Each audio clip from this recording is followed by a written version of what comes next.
For the third time, the Supreme Court deferred action on the vice presidential electoral protest. At past 1 on Tuesday, spokesman Brian Hosaka announced that the Presidential Electoral Tribunal has postponed deliberations on the results of the manual recount in the 3 pilot provinces, Camarines Sur, Negros Oriental, and Iloilo. The PET will instead provide copies of the preliminary report and wait for the 2 camps' comments within 20 days.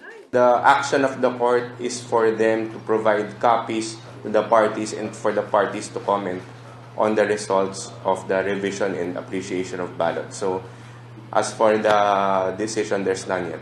11 justices voted in favor of releasing the report. Only Senior Associate Justice Antonio Carpio and the ponente of the case, Justice Benjamin Caguioa, gave their dissenting opinion. Justice Jose Reyes Jr. was not around to vote. A News 5 source said Carpio and Caguioa voted to dismiss the poll protest because Bongbong Marcos failed to get a substantial recovery from the vote recount. The court clarifies that they still have not acted on Robredo's motion to release the committee report on the initial recount, but both parties were asked to comment on Marcos's third cause of action. The third cause of action seeks to annul the votes from Lanao del Sur, Basilan, and Maguindanao due to alleged terrorism and violence during the 2016 elections. The magistrates will resume their en banc session on November 5th after a 2-week break. By then, only 12 justices will remain, as Chief Justice Lucas Bersamin and Senior Associate Justice Antonio Carpio are both set to retire this October.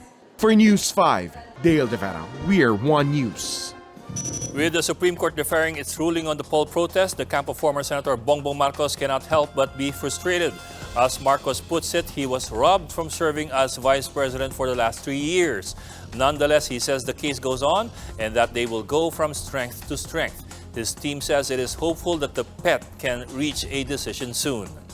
Ipaglalaban pa rin natin papunta hanggang sa lahat ng ebidensya na nais namin ipakita sa tribunal ay naipakita na namin, nabigyan kami pagkakataon na ipakita lahat ng ebidensya namin. But the net result of today's en banc decisions is that tuloy ang kaso. Hindi dinismiss yung kaso ko.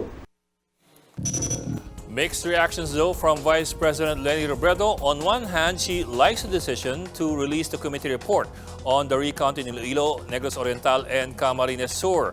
But she hopes that a resolution can be reached on the other provinces as well. She maintains that there is no other acceptable course but to dismiss the poll protest based on Rule 65 of the PET. Robredo also hit back at the comment of Marcos, who says that he was robbed of the supposed term as vice president. Kasi between the two of us, parang hindi yata ako ang may ugaling mag-rob. Between the two of us, lahat na na-achieve ko, pinagpaguran ko. Parang dapat hindi niya kaya yun sabihin kasi between the two of us, alam ko hindi ako yung robber. Malacanang says it will respect whatever conclusion will be made by the Supreme Court. Whatever, we will follow, as everybody should. As we have repeatedly said, we never interfere with the function and duty and work of any co-equal branch as well as independent constitutional bodies. So we'll leave it at that. It was a diverging set of reactions as the Supreme Court announced its decision or lack of it. The supporters of Vice President Leni Robredo breathed a sigh of relief.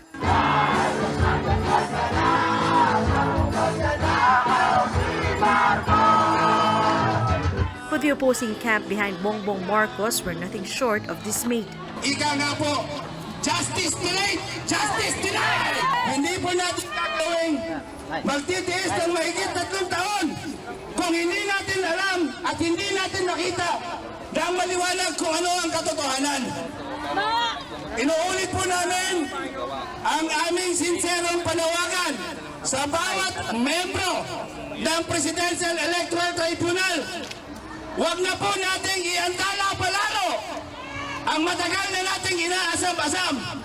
But even prior to the High Court handing out their ruling releasing the recount results, the two groups were already trading barbs as they awaited the tribunal's decision.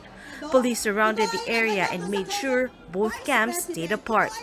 But since they were just a few meters from each other, Marcos loyalists and Robredo supporters couldn't help but lock horns.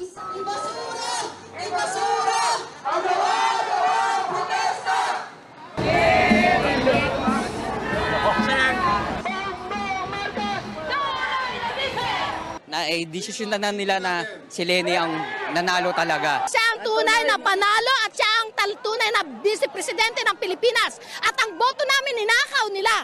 Kaya ang pinaglalaban namin ang hustisya sa aming mga boto.